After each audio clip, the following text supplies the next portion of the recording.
Hello friends, എല്ലാവർക്കും കാറ്റത്തേക്കിടക്കൊണ്ട് നാളത്തെ episode റിവ്യൂയിലേക്ക് സ്വാഗതം. ഈ റിവ്യൂ നിങ്ങൾക്ക് ഇഷ്ടമായെങ്കിൽ ലൈക്ക് ചെയ്തും സബ്സ്ക്രൈബ് ചെയ്തും സപ്പോർട്ട് ചെയ്യണേ. രാവിലെ ഓഫീസിലേക്ക് പോകാനായി ഒരുങ്ങിയിറങ്ങുന്ന നിധി നികേഷിനെ കാത്തു നിൽക്കുകയാണ്. അവിടേക്ക് വന്ന സുധീഷ് ചോദിക്കുന്നു, നിധി ഇന്ന് ഞാൻ ഡ്രോപ്പ് ചെയ്യട്ടെ? അതിന്റെ ആവശ്യമില്ലാന്ന് നിധി പറയുമ്പോൾ സുധീഷ് ചോദിക്കുകയാണ്, നിധി അയാളോട് ഞാൻ വന്ന് സംസാരിക്കട്ടെ? ആരുടെ കാര്യം പറയുന്നതെന്ന് നിധി ചോദിക്കുമ്പോൾ സുധീഷ് പറയുകയാണ്, ഓഫീസിൽ ഒരാള് നിധിയെ വഴക്ക് പറഞ്ഞില്ലേ, അയാളുടെ അടുത്ത് ഞാൻ വന്ന് സംസാരിക്കട്ടെ? അപ്പൊ നിധി പറയുകയാണ്, അയാളെന്നെ വഴക്ക് പറഞ്ഞതല്ല, എനിക്ക് ആ ജോലി അറിയില്ല എന്നാ പറഞ്ഞത്, അതെനിക്ക് വിഷമമായെന്നാ പറഞ്ഞത്. അയാളോട് ഞാൻ വന്ന് സംസാരിക്കാമെന്ന് സുധീഷ് പറയുമ്പോൾ നിധി ചോദിക്കുന്നു, എന്ത് സംസാരിക്കും? നിധിയെ വഴക്ക് പറയരുതെന്ന് പറയാന്ന് സുധീഷ് പറയുമ്പോൾ ഹരീഷ് പൊട്ടിച്ചിരിക്കുകയാണ്. സുധീഷ് ദേഷ്യത്തോടുകൂടി ഹരീഷിനെ നോക്കുമ്പോൾ നിധി ചോദിക്കുന്നു, ഞാൻ എന്താ കൊച്ചുകുട്ടിയാണോ? സ്കൂളിൽ പോയിക്കൊണ്ടിരിക്കുകയാണോ? വഴക്ക് പറഞ്ഞെന്ന് പറഞ്ഞ് വന്ന് ചോദിക്കാൻ. സുധീഷ് അറിയാൻ നിധിക്ക് വിഷമമായില്ല, അതുകൊണ്ട് പറഞ്ഞതാ. അപ്പോൾ നിധി പറയണേ, എനിക്ക് ഒരു വിഷമവും ഇല്ല, ഞാനൊന്ന് ഷെയർ ചെയ്തെന്നേ ഉള്ളൂ. സുഭാഷ് നിധിക്കും നികേഷിനും ലഞ്ച് കൊണ്ട് കൊടുക്കുകയാണ്. നികേഷും നിധിയും അവിടെ നിന്ന് പോകാനായി തുടങ്ങുമ്പോൾ സുധീഷ് പറയാണ്, നിങ്ങൾ ബസ്സിൽ പോകുമ്പോൾ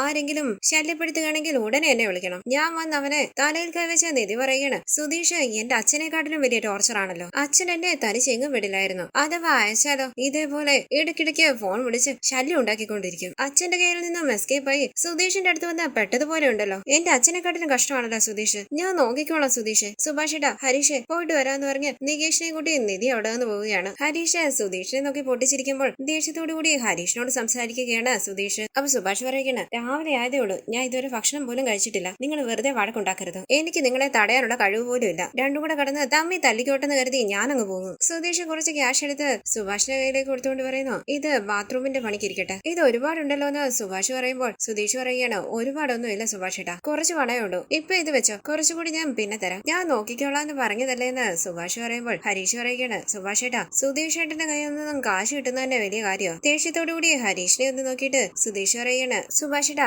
ഈ പണം ഞാനാ തന്നേന്ന് സുഭാഷേട്ടൻ നിധിയോട് പറയണം. എടാ ഹരീഷ് എന്ന് വിളിച്ച് സുധീഷ് ഹരീഷിന്റെ അരികിലേക്ക് ഇരുന്ന് സന്തോഷത്തോടു കൂടി സംസാരിക്കുമ്പോൾ സുഭാഷ് ചോദിക്കാണ്, നിങ്ങൾ ഇപ്പോഴല്ലേ വഴക്കുണ്ടാക്കിയത്, ഇത്ര പെട്ടെന്ന് സ്നേഹത്തിലായോ? അപ്പൊ സുധീഷ് പറയുകയാണ്, എന്ത് വഴക്ക്, ഇവ നമ്മുടെ ഹരീഷ് അല്ലേ, നീ ഭക്ഷണം കഴിച്ചു കഴിഞ്ഞില്ലേ, കൈ ഉണങ്ങുന്നു, കൈ ഉണങ്ങിയാൽ കല്യാണം നടക്കാൻ ലേറ്റ് ആകുമെന്നാ പറയുന്നത്, ശരിയാണോ എന്ന് ഹരീഷ് ചോദിക്കുമ്പോൾ സുധീഷ് പറയുകയാണ്, സുഭാഷേട്ടാ സുഭാഷേട്ടന് മുമ്പേ ഇവൻ കല്യാണം കഴിക്കുമെന്നാ തോന്നുന്നത്. ഇത് കേട്ട് ഹരീഷ് പറയുന്നു, ഞാൻ എന്റെ കൈ കഴുകുന്നില്ല, ഞാൻ തുടച്ചോളാം. ഇത് കേട്ട് സുഭാഷ് പറയുന്നു, പോയി കൈ കഴുകടാ. ഹരീഷ് അകത്തേക്ക് പോയതിനു ശേഷം ആലോചിച്ചിരിക്കുകയാണ് സുധീഷ്. തുടർന്ന് ഹരീഷിന്റെ അരികിലേക്ക് വന്ന സുധീഷ് പറയുകയാണ്, ഹരീഷ് നിധിക്കൊരു വണ്ടി വാങ്ങണം, 2 വീലർ, എത്ര ആകുമായിരിക്കും? വണ്ടി വന്ന സുഭാഷ് ചോദിക്കുമ്പോൾ സുധീഷ് പറയുകയാണ്, ഞാൻ ഡ്രോപ്പ് ചെയ്യാൻ സമ്മതിക്കില്ല, അവള് ബസ്സിൽ പോകുന്നത് ശരിയാകില്ല, ഒരു സ്കൂട്ടർ വാങ്ങിച്ചു കൊടുക്കണം, വണ്ടി ഉണ്ടെങ്കിൽ അവൾ അവളുടെ ഇഷ്ടത്തിന് കൊണ്ടുപോയിക്കോടുമല്ലോ. അപ്പൊ ഹരീഷ് പറയുകയാണ്, വണ്ടി വാങ്ങിക്കാൻ സുധീഷ് ഏട്ടന്റെ കാശുണ്ടോ എന്ന് ചോദിക്കും സുഭാഷ് ഏട്ടാ. അപ്പൊ സുധീഷ് പറയുകയാണ്, അതൊക്കെ ഞാൻ തരാടാ. ഒരു 2 വീലറിന് എത്രയാകുമെന്ന് സുഭാഷ് ചോദിക്കുമ്പോൾ ഹരീഷ് പറയുകയാണ്, ഒരു 1.5 ലക്ഷം രൂപയെങ്കിലും വേണ്ടി വരും. സുഭാഷ് ചോദിക്കുന്നു, സുധീഷ് നിധിക്ക്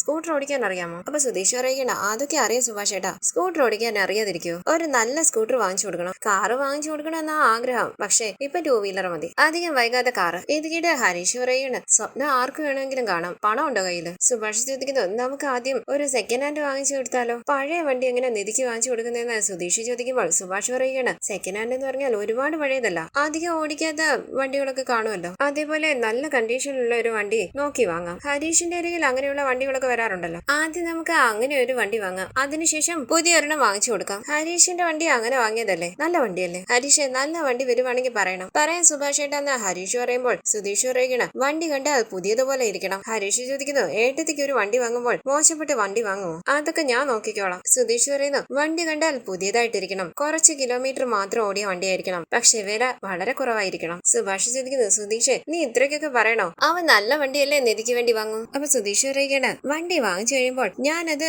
നിധിക്ക് വാങ്ങിച്ചു കൊടുത്തതാണെന്ന് പറയണം, അല്ലാതെ അനുജത്തിക്ക് വേണ്ടി സുഭാഷ് ഏട്ടൻ വാങ്ങിച്ചതാണെന്ന് പറയണ്ട. പോടെ അവിടെ നിന്ന് പറഞ്ഞ് സുഭാഷ് ചിരിച്ചുകൊണ്ട് അകത്തേക്ക് പോവുകയാണ്. പിന്നീട് കാണിക്കുന്നത് ഓഫീസിൽ മോഹൻ ഒരാൾ ചിക്കൻ ബിരിയാണി കൊണ്ട് കൊടുക്കുമ്പോൾ, എനിക്ക് വേണ്ട, ഞാൻ ഇന്ന് നോൺ വെജ് കഴിക്കില്ല എന്ന് പറഞ്ഞ് ബഹളം ഉണ്ടാക്കുകയാണ് മോഹൻ. ഇത് കുറച്ച് അപ്പുറത്തായിരിക്കുന്ന ദിവ്യയും നിധിയും ശ്രദ്ധിക്കുന്നുണ്ട്. സിദ്ധാർത്ഥും അവരുടെ ഒപ്പം വന്നിരുന്ന ഭക്ഷണം കഴിക്കുകയാണ്. നിധിയും ദിവ്യയും സിദ്ധാർത്ഥും വളരെ സന്തോഷത്തോടു കൂടി ഭക്ഷണം കഴിക്കുമ്പോൾ സുധീഷ് നിധിയുടെ ഫോണിലേക്ക് വിളിക്കുകയാണ്. ഭക്ഷണം കഴിച്ചു കഴിഞ്ഞ നിധി കുറച്ച് അങ്ങോട്ടേക്ക് മാറി നിന്ന് ഫോൺ അറ്റൻഡ് ചെയ്ത് സംസാരിക്കുന്നു. സുധീഷ് ചോദിക്കുന്നു, നിധിക്കിപ്പം ലഞ്ച് ടൈം അല്ലേ? അപ്പൊ നിധി പറയുകയാണ്, അതെ, ഇപ്പൊ ഭക്ഷണം കഴിച്ചു കഴിഞ്ഞതേ ഉള്ളൂ. ഇത് കേട്ട് സുധീഷ് പറയുകയാണ്, എനിക്കറിയായിരുന്നു, അതുകൊണ്ടാണ് ഞാൻ കൃത്യമായി ലഞ്ച് ടൈമിൽ വിളിച്ചത്. ഓഫീസിലെ ഫ്രണ്ട്സ് ഒക്കെ ആയോ? അപ്പൊ നിധി പറയുകയാണ്, ഫ്രണ്ട്സ് ഒക്കെ ഉണ്ട് സുധീഷ്, കൂടെ ആരെങ്കിലും ഉണ്ടോ എന്ന് സുധീഷ് ചോദിക്കുമ്പോൾ നിധി പറയുകയാണ്, ഞാൻ ഫ്രണ്ട്സിന്റെ ഒപ്പം ഇരുന്ന ഭക്ഷണം കഴിച്ചത്. ഈ സമയം അവിടെ ക്ലീൻ ചെയ്യുന്ന ഒരാൾ ടേബിള് ക്ലീൻ ചെയ്യാൻ വരുമ്പോൾ മോഹന്റെ ദേഹത്തേക്ക് അല്പം ഭക്ഷണം വീഴുകയാണ്. ദേഷ്യത്തോടു കൂടി അവിടെ നിന്ന് എഴുന്നേറ്റ് മോഹൻ ചോദിക്കുന്നു, വിവരമില്ലടാ നിനക്ക്? മര്യാദയ്ക്ക് ഒരു ജോലി ചെയ്യാനും അറിയില്ല. നീയൊക്കെ എന്തിനാടാ ജോലിക്ക് വരുന്നത്?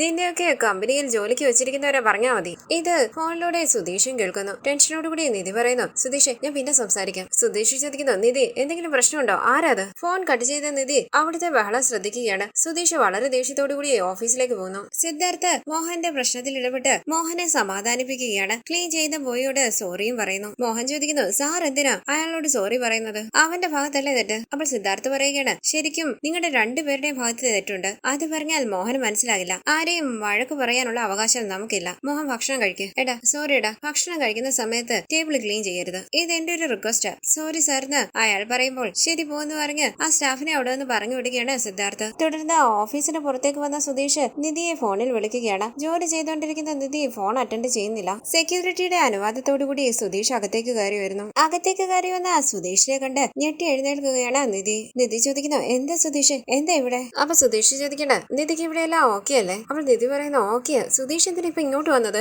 സുധീഷ് ചോദിക്കുന്നു, നിധി ആരോ വഴക്ക് പറഞ്ഞില്ലേ? ആരാ അത്? ഇത് കേട്ട എല്ലാ സ്റ്റാഫുകളും നിധിയെയും സുധീഷിനെയും ശ്രദ്ധിക്കുകയാണ്. നിധി ചോദിക്കുന്നു, ആര് വഴക്ക് പറഞ്ഞു? ആരും എന്നെ വഴക്ക് പറഞ്ഞില്ലല്ലോ. അപ്പൊ സുധീഷ് പറയുകയാണ്, ഞാൻ കേട്ടായിരുന്നല്ലോ നിധിയെ നോക്കി ആരോ വിവരമല്ലേ എന്ന് ചോദിച്ചില്ലേ? അപ്പൊ നിധി പറയുകയാണ്, അങ്ങനെയൊന്നും ഇല്ല സുധീഷ്. സുധീഷ് എന്ന് പുറത്തേക്ക് പോ. അവിടേക്ക് വന്ന മോഹൻ ചോദിക്കുന്നു, ആരാ നിധി അത്? മാനേഴ്സ് ഇല്ലാതെ ഓഫീസിനകത്ത് കയറി വന്ന് ബഹളം വെക്കുന്നത് എന്തിനാ? നിധിയുടെ ബോയ് ഫ്രണ്ട് ആണോ? പേഴ്സണൽ കോൺവെർസേഷൻ ഒക്കെ ഓഫീസിന് വെളിയിൽ വേണമെന്ന് നിധിക്ക് അറിയില്ലേ? ഇത് കേട്ട് സുധീഷ് ചോദിക്കണം, ഓ ഇയാളാണോ നിധിയെ വഴക്ക് പറഞ്ഞത്? എന്താ സർ, നിങ്ങളുടെ ഓഫീസിലേക്ക് ജോലിക്ക് അയച്ചാൽ നിങ്ങളുടെ ഇഷ്ടത്തിന് വഴക്ക് പറയാനുള്ളതാണെന്നാണോ വിചാരം? ചോദിക്കാനും പറയാനും ആളില്ലെന്ന് വിചാരിച്ചോ? സുധീഷ് വേണ്ടാന്ന് പറഞ്ഞ് നിധി കയ്യിലേക്ക് പിടിക്കുമ്പോൾ കൈ തട്ടി മാറ്റിക്കൊണ്ട് സുധീഷ് പറയുകയാണ്, നിധിക്ക് ഞാനുണ്ട്. നിങ്ങൾ എന്തിനാ നിധിയുടെ മുഖത്ത് നോക്കി വിവരമില്ല എന്ന് ചോദിച്ചത്? സുധീഷ് ഒന്നും മിണ്ടാതെ നിൽക്കാന് നിധി പറയുമ്പോൾ സുധീഷ് ചോദിക്കണം, ഇന്നലെ ഓഫീസിൽ ഒരാൾ നിധിയെ വഴക്ക് പറഞ്ഞെന്ന് പറഞ്ഞില്ലേ? അത് ഇയാളല്ലേ? എനിക്കറിയാം, അതും ഇയാള് തന്നെ ആയിരിക്കും. എന്താ സർ, പുതിയതായിട്ട് ജോയിൻ ചെയ്ത സ്റ്റാഫിന്റെ മുഖത്ത് നോക്കി വിവരമില്ല എന്നാണോ ചോദിക്കുന്നത്? അങ്ങനെ ചോദിക്കുന്നത് നല്ല മാനേഴ്സ് ആണോ? മോഹൻ ചോദിക്കുന്നു, നിങ്ങൾ ആരാ? നിങ്ങൾക്ക് അറിയാമോ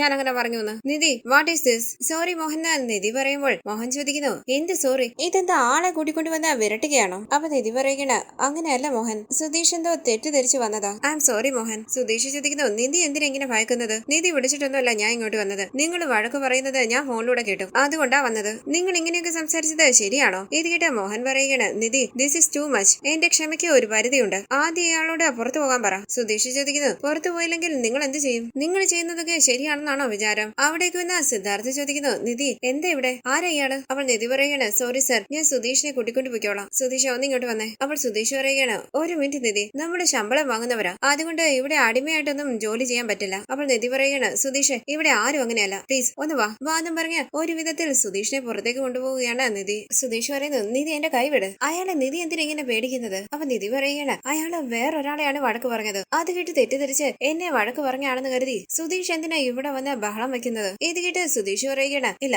നിധി പറഞ്ഞത് കള്ളാ. ഇന്നലെ നിധി തന്നെ പറഞ്ഞായിരുന്നല്ലോ ഒരാള് വഴക്ക് പറഞ്ഞു എന്ന്. നിധി ചോദിക്കുന്നു, ഞാൻ എന്താ പറഞ്ഞത്? അതുകൊണ്ട് ഈ ഓഫീസിൽ വന്ന് ബഹളം വെക്കണമെന്ന് പറഞ്ഞു. പ്ലീസ് ദയവ് ചെയ്ത് ഇവിടുന്ന് പോ. ഇനി സുധീഷിനെ ഈ ഓഫീസിന്റെ ഭാഗത്ത് കണ്ടുപോകരുത്, പോകാനാ പറഞ്ഞത്. ഇത് കേട്ട് സുധീഷ് പറയുകയാണ്, എന്താ നിധി ഇത്? ഞാൻ നിധിക്ക് വേണ്ടിയല്ലേ വന്നത്. അപ്പോൾ നിധി ചോദിക്കുന്നു, എനിക്ക് വേണ്ടി സുധീഷ് ഒന്നും ചെയ്യണ്ട. ഞാൻ ഇവിടെ വന്ന് ബഹളം വെക്കണമെന്ന് പറഞ്ഞായിരുന്നു. ഇപ്പൊ പോകുന്നുണ്ടോ ഇല്ലയോ? ഞാൻ പോവാണെന്ന് പറഞ്ഞ സുധീഷ് അവിടെ നിന്ന് പോകുന്നു. തുടർന്ന് അകത്തേക്ക് കയറുമെന്ന നിധിയോട് സിദ്ധാർത്ഥ ചോദിക്കുന്നു, നിധി വാട്ട് ഈസ് ദിസ്? ആരാ അയാള്? ഒരു ഓഫീസിനകത്ത് വന്ന് ഇങ്ങനെ ബഹളം വെക്കുന്നത് എന്തിനാ? കൈകൂപ്പി നിധി പറയുന്നു, സോറി സിദ്ധാർത്ഥ്, ഞാൻ നിങ്ങളോട് എല്ലാവരോടും സോറി പറയുക. Mohan I'm extremely sorry. സുധീഷിന്റെ റിലേറ്റീവാ. എന്നെ ഈ ജോലിക്ക് അയക്കില്ല എന്നാ വീട്ടിലെല്ലാവരും പറഞ്ഞത്. ഞാൻ ഒത്തിരി ആഗ്രഹിച്ചത് കൊണ്ടാ അവരെന്നെ ഈ ജോലിക്ക് വേണ്ടി വിട്ടത്. സുധീഷ് എന്നെ ഫോൺ വിളിക്കുന്ന സമയത്ത് മോഹൻ വേറൊരാളെ വഴക്ക് പറയുകയായിരുന്നു. അത് കേട്ട് സുധീഷ് തെറ്റിദ്ധരിച്ചതാ. അങ്ങനെയാണെങ്കിലും സുധീഷ് ഇവിടെ വരാൻ പാടില്ലായിരുന്നു. I am really sorry. ഒരാൾ ചോദിക്കുന്നു, എന്താ നിധി ഇത്? സ്കൂൾ കുട്ടികളെ പോലെ വീട്ടിൽ നാളെയൊക്കെ കൊണ്ടുവരുന്നത്? ഇത് കേട്ട് നിധി എല്ലാവരോടും സോറി പറയുകയാണ്. അപ്പൊ സിദ്ധാർത്ഥ് പറയുന്നു, ഇറ്റ്സ് ഓക്കെ നിധി, ഇനി ഇങ്ങനെയൊന്നും ഉണ്ടാകാതെ ശ്രദ്ധിക്കണം. എല്ലാവരും അവരവരുടെ ജോലികൾ ചെയ്യും. നിധി വിഷമതയോടുകൂടി അവിടേക്ക് ഇരിക്കുകയാണ്. തുടർന്ന് ഹരീഷിന്റെ വർക്ക്ഷോപ്പിലേക്ക് വന്ന നീതു എന്നെ ഒരു ഫ്രണ്ടിന്റെ വീട്ടിൽ കൊണ്ടുവിടണമെന്ന് പറഞ്ഞ് ഹരീഷിനെ നിർബന്ധിക്കുകയാണ്. ഞാൻ എന്തിനാ നിന്നെ ഡ്രോപ്പ് ചെയ്യുന്നതെന്ന് ഹരീഷ് ചോദിക്കുമ്പോൾ നീതു പറയുകയാണ്, എന്റെ വണ്ടി വീണ്ടും കേടാ. നീ ശരിക്കത് റിപ്പയർ ചെയ്തിരുന്നുവെങ്കിൽ വീണ്ടും കേടാകില്ലായിരുന്നു. ഞാൻ എന്റെ വണ്ടി തന്നെ പോയനെ. വണ്ടി സ്റ്റാർട്ട് ആകുന്നില്ല, നീയല്ലേ കാരണം. അപ്പൊ നീ തന്നെ എന്നെ ഡ്രോപ്പ് ചെയ്യണം. അപ്പൊ ഹരീഷ് പറയുകയാണ്, നിന്നെ വണ്ടിയിലൊന്നും കയറ്റാൻ പറ്റില്ല. ആരെങ്കിലും കണ്ട് നിന്റെ വീട്ടിലിറങ്ങിയാൽ പ്രശ്നമാകും. ടിറ്റോ പറയുകയാണ്, ആശ പറയുന്നത് ശരിയാ. നീതുവിന്റെ അച്ഛൻ കണ്ടാ പിന്നെ വലിയ പ്രശ്നമാകും. നീതു ചോദിക്കുന്നു, ഇതിനൊക്കെ എങ്ങനെ ഭയന്നാൽ എങ്ങനാ? കല്യാണ സമയത്തൊക്കെ എന്തോരം പ്രശ്നങ്ങൾ വരും. ഇങ്ങനെയാണെങ്കിൽ അതൊക്കെ എങ്ങനെ ഫേസ് ചെയ്യും? ഹരീഷ് ധൈര്യശാലിയാണെന്നാ ഞാൻ വിചാരിച്ചത്. എനിക്ക് പറ്റില്ല എന്ന് ഹരീഷ് പറയുമ്പോൾ നീതു പറയുകയാണ്, എനിക്ക് എന്റെ ഫ്രണ്ടിന്റെ വീട്ടിൽ പോകണം. എനിക്ക് നടക്കാൻ പറ്റില്ല. എന്നെ ഡ്രോപ്പ് ചെയ്തേ പറ്റൂ. നീ നിന്റെ ജോലി തീർത്തിട്ട് വന്നാൽ മതി. ഞാൻ വെയിറ്റ് ചെയ്യാം. അവിടേക്ക് വന്ന ഒരു ചേട്ടൻ നീതുവിനെ ശ്രദ്ധിക്കുകയാണ്. ആ ചേട്ടന്റെ സ്കൂട്ടർ റിപ്പയർ ചെയ്യുകയാണ് ഹരീഷ്. ആ ചേട്ടൻ മനസ്സിൽ പറയുന്നു, ഈ കുട്ടി എന്തിനാ ഇവിടെ വന്നിരിക്കുന്നത്? നീതു ഹരീഷിനെ തന്നെ നോക്കിയിരിക്കുകയാണ്. ആ ചേട്ടൻ മനസ്സിൽ പറയുകയാണ്, ഇവിടെ വന്ന് എന്തിനാ ഇരിക്കുന്നത്? ഈ ഇരിപ്പിൽ എന്തോ കുഴപ്പമുണ്ടല്ലോ. ഹരീഷ് പറയുന്നു, ചേട്ടാ ശരിയാക്കിയിട്ടുണ്ട്. അയാൾ സംശയത്തോടു കൂടി നിൽക്കുകയാണ്. ഒരു വിധത്തിൽ ഹരീഷ് അയാളെ അവിടെ നിന്ന് പറഞ്ഞു വിടുന്നു.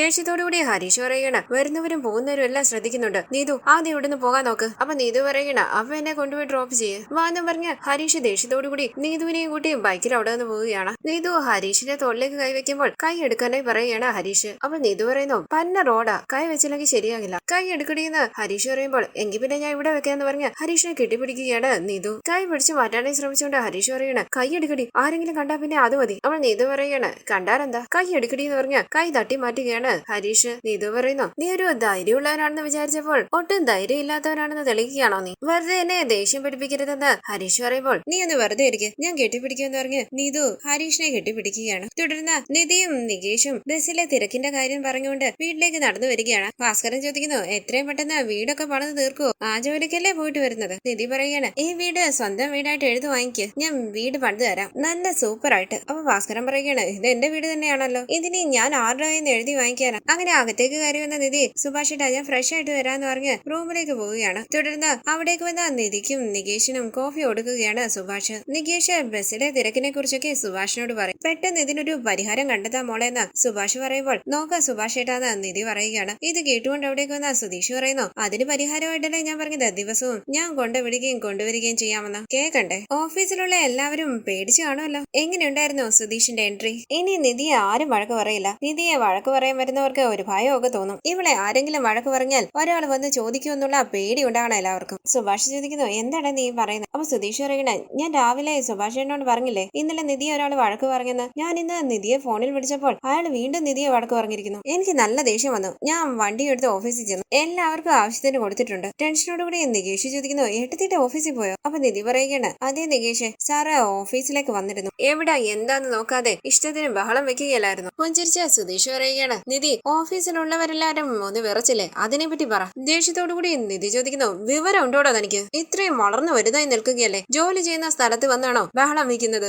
ആരെങ്കിലും ഇങ്ങനെ ബഹളം വെക്കോടോ? പുറത്തിരിക്കുന്ന ഭാസ്കരനും ഇത് ശ്രദ്ധിക്കുകയാണ്. നിധി പറയുകയാണ്, എന്തോ സാധിച്ചെടുത്തതുപോലെയല്ലേ അഭിമാനത്തോടുകൂടി വന്ന് പറയുന്നത്. ഭാസ്കരൻ പറയുകയാണ്, അങ്ങനെ ചോദിക്കങ്ങോട്ട്, ഇവൻ ഇത് ആവശ്യം. നിധി പറയുകയാണ്, ആ ഓഫീസിൽ അത്രയും പേരുടെ മുന്നിൽ വന്ന് ഒരു സീൻ ക്രിയേറ്റ് ചെയ്യുകയല്ലായിരുന്നു. എന്നോട് ഒരു വാക്ക് ചോദിച്ചു. അവിടെ വരാൻ സുധീഷിന് ആരാ റൈറ്റ്സ് തന്നെ? എന്നെ പിക്കപ്പ് ഡ്രോപ്പ് ചെയ്യുന്നത് പോലും വേണ്ടാന്ന് പറഞ്ഞിരിക്കുക. പിന്നെ എങ്ങനെയാ എന്റെ ഓഫീസിൽ കയറി വന്ന് ഇഷ്ടത്തിന് ബഹളം വെക്കുന്നത്? വ്യക്തമായിട്ട് കാര്യം അറിയാതെ നിങ്ങളുടെ ഇഷ്ടത്തിന് വന്ന് ബഹളം വെക്കാനുള്ളതാണോ ആ ഓഫീസ്? ആരെയോ വഴക്ക് പറഞ്ഞതാ. അത് കേട്ട് എന്നെ വഴക്ക് പറയുകയാണെന്ന് തെറ്റിദ്ധരിച്ച് ഓഫീസിൽ വന്ന് ബഹളം വെക്കുകയല്ലായിരുന്നു. അങ്ങനെ അവരെന്നെ വഴക്ക് പറഞ്ഞെങ്കിൽ തന്നെ നിങ്ങൾക്ക് എന്താ പ്രശ്നം? നിങ്ങൾ ആരാ എനിക്ക് വേണ്ടി വന്ന് ചോദിക്കാൻ? നിങ്ങൾ കാരണം എന്റെ ജോലി പോയിരുന്നെങ്കിൽ എന്ത് ചെയ്യുമായിരുന്നു? കുറച്ചെങ്കിലും കോമൺ സെൻസ് വേണ്ടേ? നിങ്ങൾ ബഹളം വെച്ചിട്ട് അങ്ങ് പോകും. ഞാൻ പിന്നെ എങ്ങനെ അവരെ ഫേസ് ചെയ്യുക? ഞാൻ എങ്ങനെ അവിടെ ജോലി ചെയ്യുക? ഓ, ഞാൻ ജോലിക്ക് പോകാതെ ഇവിടെ തന്നെ ഇരിക്കണമെന്ന് ആഗ്രഹിക്കുന്നതല്ലേ? അയ്യോ അങ്ങനെയല്ല എന്ന് സുധീഷ് പറയുമ്പോൾ നിധി ചോദിക്കണം, പിന്നെ എന്തിനാ അങ്ങോട്ട് വന്നേ? ഞാൻ നിങ്ങളെ വിളിച്ചായിരുന്നു. എനിക്ക് നീതി വേണം, നിങ്ങൾ വന്ന് സംസാരിക്കണമെന്ന് പറഞ്ഞായിരുന്നു. നിങ്ങൾ കാരണം ഞാൻ ആ ഓഫീസിലുള്ള എല്ലാവരുടെയും കാലിൽ വീഴാതെ മാപ്പ് പറഞ്ഞ് കെഞ്ചി അപേക്ഷിക്കുമായിരുന്നു. എനിക്ക് ഇതിന്റെയൊക്കെ ആവശ്യം ഉണ്ടായിരുന്നു. അപ്പൊ സുധീഷ് പറയണ, നിധി വെറുതെ പറയണ്ട,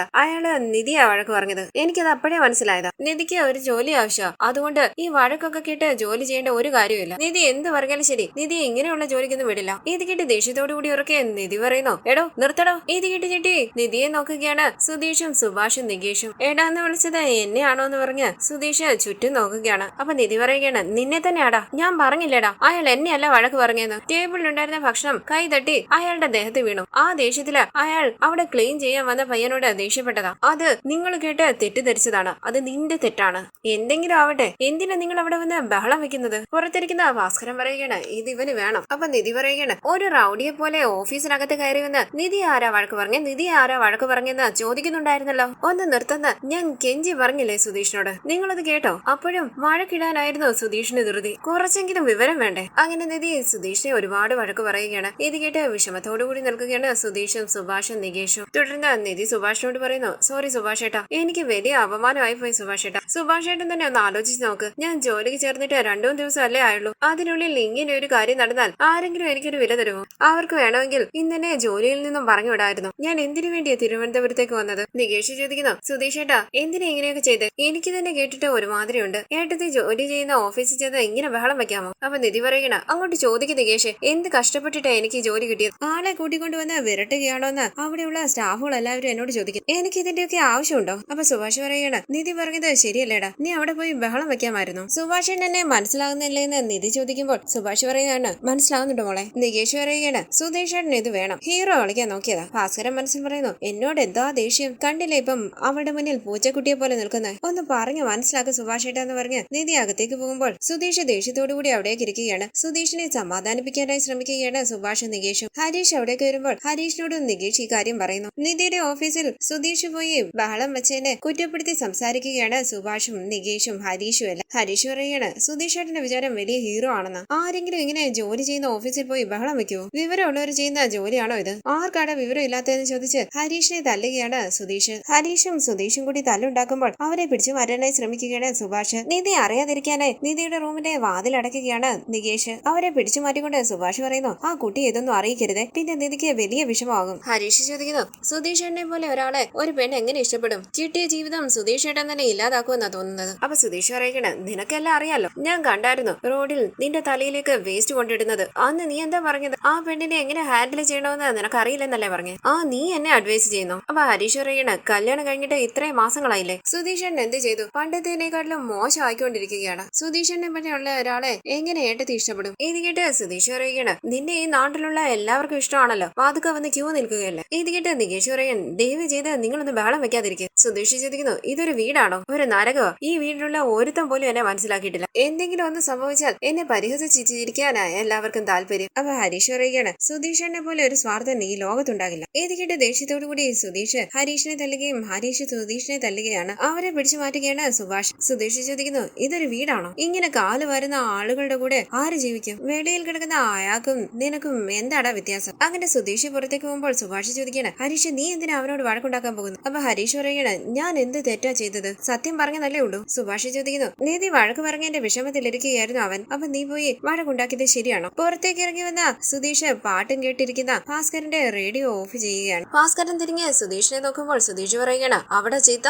ഇവിടെ പാട്ട്, ഇവിടെ പാട്ട് കേട്ടു പോകരുത്. അപ്പൊ ഭാസ്കരൻ പറയുകയാണ് ഇത്രയും നേരം അവള് നിന്നെ ചീത്ത പറഞ്ഞിട്ട് ഒരു വാക്കെങ്കിലും നീ പറഞ്ഞോട്, പൂച്ചക്കുട്ടിയെ പോലെ നിൽക്കുകയല്ലായിരുന്നു, ഇപ്പം എന്റെ മെക്കിട്ട് കയറാൻ വരുന്നു. ഇത് കേട്ട് കൈ ചുരുട്ടുകയാണ് സുധീഷ്. ഭാസ്കരൻ ചോദിക്കുന്നു നിനക്ക് ദേഷ്യം വരുന്നുണ്ടോടാ? എന്നെ അടിക്കണമെന്ന് തോന്നുന്നുണ്ടായിരിക്കും, ഈ ശൗര്യമൊക്കെ എന്റെ അടുത്ത് കാണിക്കത്തേ ഉള്ളു, നീ അകത്ത് കാണിക്കാൻ പറ്റുവാടാ എന്നും പറഞ്ഞ് നീ അകത്ത് ചെന്ന് ആ കുട്ടിയെ അടിക്കണമെന്നല്ല പറഞ്ഞത്. നീ വെറുതെ ഓരോന്നാലോചിച്ച് പ്രശ്നങ്ങളിൽ ചെന്ന് ചാടരുത്. ഒരു പെണ്ണിനെ കല്യാണം കഴിച്ചുകൊണ്ട് വന്നിട്ട് 4 മാസം ആവുന്നു, ഇപ്പോഴും അവള് നിന്നെ വഴക്ക് പറഞ്ഞുകൊണ്ടിരിക്കുക, നാണല്ലേടാ നിനക്ക്? സുധീഷ് പറയുന്നു മിണ്ടരുതടോ, ഇതൊരു വീടാണോ? അവളെ ഒരാൾ വഴക്ക് പറഞ്ഞപ്പോൾ എനിക്ക് വേദനിച്ചു, ഉടനെ പോയി ചോദിക്കണമെന്ന് തോന്നി ചോദിച്ചു. ജോലി ചെയ്യുന്ന സ്ഥലത്തേക്കൊന്നും പോകാൻ പാടില്ല എന്ന് ഞാൻ വിചാരിച്ചില്ല. എന്റെ അവസ്ഥ ഇവിടെയുള്ള ആരെങ്കിലും മനസ്സിലാക്കുന്നുണ്ടോ? എങ്ങനെയാ നിങ്ങൾ എല്ലാവരും ഒരേപോലെയായി? അങ്ങനെ ഭാസ്കരനോട് ദേഷ്യപ്പെട്ട് സുധീഷ് കാറിൽ കയറി അവിടെ നിന്ന് പോവുകയാണ്. തുടർന്ന് രാവിലെ ആയിട്ടും സുധീഷ് വീട്ടിലേക്ക് വരുന്നില്ല. നിധി പൈപ്പിൽ വെള്ളം എടുക്കുമ്പോൾ എക്സസൈസ് ചെയ്യുകയാണ് ഹരീഷ്. തൊട്ടരികിൽ നികേഷും ഉണ്ട്. അവിടേക്ക് വന്ന സുഭാഷ് അവർക്ക് എല്ലാവർക്കും ചായ കൊടുക്കുകയാണ്. രാവിലെ ബ്രേക്ക്ഫാസ്റ്റ് ഉണ്ടാക്കുന്ന കാര്യം സുഭാഷ് പറയുമ്പോൾ നിധി പറയുകയാണ് സുഭാഷ് ഏട്ടാ ഞാനും കൂടി സഹായിക്കാം. അപ്പൊ സുഭാഷ് പറയുകയാണ് വേണ്ട മോളെ, ഇന്ന് ഞായറാഴ്ചയല്ലേ, മോള് റെസ്റ്റ് എടുക്ക്, ഞാൻ ചെയ്തോളാം. നിധി ചോദിക്കുന്നു സുഭാഷേട്ടന് റെസ്റ്റ് വേണ്ടേ? അപ്പോൾ സുഭാഷ് പറയുകയാണ് എനിക്ക് എന്താ മോളെ, എല്ലാ ദിവസവും ഒരേപോലെ. അപ്പൊ നിധി പറയുകയാണ് ശരി, സുഭാഷേട്ടൻ ആദ്യം ഇവിടെ ഇരുന്ന് ചായ കുടിക്കുക, അതിനുശേഷം ബ്രേക്ക്ഫാസ്റ്റിനെ പറ്റി ആലോചിക്കാം. ശരി എന്ന് പറഞ്ഞ അവിടേക്ക് ഇരുന്ന സുഭാഷ് ചോദിക്കുന്നു നിധി ജോലിയിൽ വേറെ പ്രശ്നമൊന്നും ഇല്ലല്ലോ, അവിടെ മോക്കെല്ലാം ഓക്കെ അല്ലേ?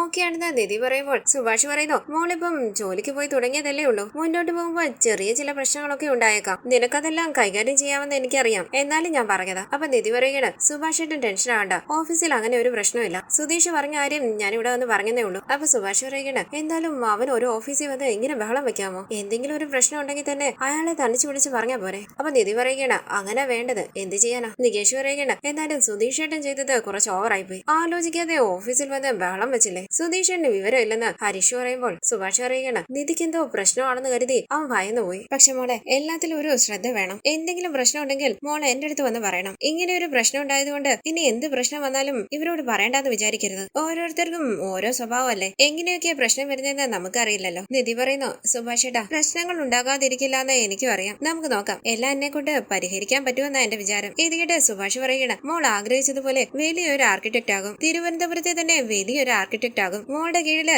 ഞങ്ങൾ എല്ലാവരും ജോലി ചെയ്യും. ഇത് കേട്ട് നികേഷ് പറയുകയാണ് മോട്ടിവേഷൻ ടോക്ക്. അപ്പൊ ഹരീഷ് പറയുകയാണ് സുഭാഷ് ഏട്ടാ നമ്മുടെ വീട്ടിലെ പ്രശ്നത്തിന് ഏട്ടത്തി പരിഹാരം ഉണ്ടാക്കുന്നുണ്ട്, അപ്പൊ പിന്നെ വേറെ എന്ത് പ്രശ്നം വന്നാലും ഏട്ടത്തി ഏട്ടത്തി പരിഹാരം ഉണ്ടാക്കിക്കോളും. ഒരാൾക്ക് ഈ വീട്ടിൽ താമസിക്കാൻ പറ്റുന്നുണ്ടെങ്കിൽ വേറെ എവിടെ ചെന്നാലും ജീവിക്കാൻ പറ്റും. സുധീഷ് ഇതുവരെ വന്നില്ലെന്ന് നിധി ചോദിക്കുമ്പോൾ സുഭാഷ് പറയുകയാണ് അവൻ രാത്രി പോയതാ, ഇതുവരെ വന്നിട്ടില്ല. അപ്പൊ ഹരീഷ് പറയുകയാണ് വീട്ടിൽ എന്തെങ്കിലും പ്രശ്നം ഉണ്ടായാൽ ഉടനെ ഇറങ്ങിപ്പോകും സുധീഷ് ഏട്ടൻ. സുഭാഷ് പറയുന്നു നികേഷ് നീ ഒന്ന് അവനെ വിളിച്ചു നോക്ക്. ഞാൻ വിളിച്ചു നോക്കാവുന്ന നിധി പറയുമ്പോൾ നികേഷ് പറയുകയാണ് ഏട്ടത്തി എന്റെ ഫോണുണ്ട്, ഞാൻ വിളിക്കാം. അങ്ങനെ നികേഷ് കുറച്ച് അങ്ങോട്ടേക്ക് മാറി നിന്ന് സുധീഷിന്റെ ഫോണിലേക്ക് വിളിക്കുകയാണ്. നിധിയും അരികിലേക്ക് വരുന്നു. കാറിൽ കിടന്നുറങ്ങുകയാണ് സുധീഷ്. ഈ സീരിയലിന്റെ കൂടുതൽ വീഡിയോസിനായി ചാനൽ സബ്സ്ക്രൈബ് ചെയ്ത് സപ്പോർട്ട് ചെയ്യണേ. താങ്ക്